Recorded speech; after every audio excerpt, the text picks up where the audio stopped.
வணக்கம் தம்பி தங்கச்சிங்களா. நேற்று ஒரு விஷயத்தை பார்த்தா அந்த விஷயத்தை பார்த்தாலும் என் மனசுக்குள்ள ஒரு விஷயம் தோணிட்டே இருக்கு. என்ன தெரியுமா? இந்த விஷயம் மாறணும். ஏன்னா இது கண்டினியூ நான் பார்த்துருக்கேன். இந்த விஷயத்தில் நானும் பாதிக்கப்பட்டிருக்கேன், நீங்களும் பாதிக்கப்பட்டிருக்கலாம். பாதிக்கப்படாமல் இருந்தால் நாளைக்கு நீங்களும் பாதிக்கப்படலாம். அப்படின்னு விஷயம் கேட்குறீங்களா? சொல்கிறேன். நான் பார்த்த விஷயத்தை வீடியோவும் எடுத்து வச்சிருக்கேன். அதையும் நான் கடைசியில் போகிறேன், அதையும் பாருங்க. நான் சொல்கிறது கரெக்டுன்னு தோணுச்சுன்னா, இந்த விஷயம் மாறணும்னு நினச்சிங்கன்னா இந்த வீடியோவை விஜயன் கண்ணில் பட வைங்க. ஏன்னா விஜயன் ஊழலே இல்லாத ஒரு நாட்டை உருவாக்கணும்னு நினைக்கிறாரு. ஆனால் அதை சில பேர் விட மாட்டாங்க. ஊழலே ஊறி இருக்காங்களா, அவங்களை மாற்ற முடியல. அதெல்லாம் மாற்றணும்னா நம்ம விஜயனால் மட்டும்தான் முடியும். மாற்றிடலாமா? ரெடியா? இப்போ விஷயத்துக்கு போகலாம். நேற்று ஒரு 5 மணியோ 4 மணியோ இருக்குங்க, டைம் சரியாக தெரியல. போகிற பேக் சைடில் நானும் என் ஃப்ரெண்டும் டீ குடிச்சிருந்தோம். அப்போ பார்த்தீங்கன்னா லைனாக தள்ளுவண்டி கடை, காளாங்கடை எல்லாமே இருந்துச்சு. ஆனால் அதெல்லாம் விட்டுட்டு 2 வீலர் மட்டும் போலீஸ்காரங்க லாரியில் ஏற்றுனாங்க. கேட்டிங்கன்னா நோ பார்க்கிங்கில் இருக்கான்.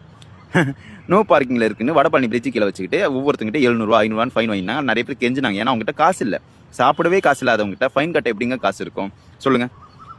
எனக்கு ஒன்று புரியவே இல்லை. அந்த ஏரியாவில் கட்சி மீட்டிங் போகிறதுக்கு பர்மிஷன் கொடுக்குறாங்க, அப்போ டிராஃபிக் ஜாம் ஆகாதா? அத்தனை தள்ளுவண்டி கடை இருக்குது, அப்போ ஜாம் ஆகாதா? குப்பை வண்டியை நிறுத்தி வச்சிருக்காங்க, அப்போ ஜாம் ஆகாதா? லாரி வருது, கார் வருது, எல்லாமே அந்த தெருவுக்குள்ளே வருது, அப்போ ஜாம் ஆகாதா? அவங்களுக்குலாம் ஃபைன் போடாத நீங்கள், அவங்களுக்குலாம் பர்மிஷன் கொடுத்த நீங்கள் 2 வீலருக்கு மட்டும் ஏன் இந்த மாதிரி ஒரு கண்டிஷன் வச்சுருக்கீங்க?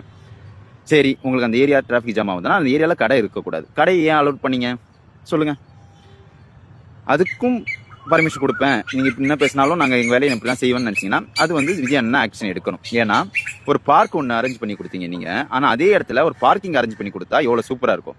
பார்க்கிங் இருந்தால் இங்கே மக்கள் வண்டி விட்டுட்டு கடைக்கு போகிறதோ மாலுக்கு போகிறதோ யூஸாக இருக்கும். நீங்கள் சார்ஜ் கூட வாங்கிக்கலாம், 10 ரூபா 20 ரூபா சார்ஜ் வாங்கிக்கலாம். இங்கே 700 1000 ரூபா ஃபைன் கட்டுற விட 10 ரூபா 20 ரூபா பெருசு கிடையாதுங்க. அந்த மாதிரி ஏன்னா ஒரு திட்டத்தை கொண்டு வந்தால் நல்லாயிருக்கும். ஏன்னா இது வடபழனி ஃபோரமால் பேக் சைடில் மட்டும் கிடையாது, நிறைய இடத்துல இது நடக்குது. வடபழனி முருகர் கோயில் அந்த வண்டியை தூக்கிட்டு போய் ஃபைன் போடுறாங்க, ரோட்டில் வண்டி விட்டால் ஃபைன் தூக்கி போடுறாங்க. இங்கேயுமே பார்க்கிங் இல்லைன்னா நாங்கள் எங்கே வண்டியை விடுவோம்? பார்க்கிங் அரேஞ்ச் பண்ணி கொடுங்க, இல்லைனா ஃபைன் போடாதீங்க. ரெண்டில் எதுனா ஒன்று பண்ணணும்.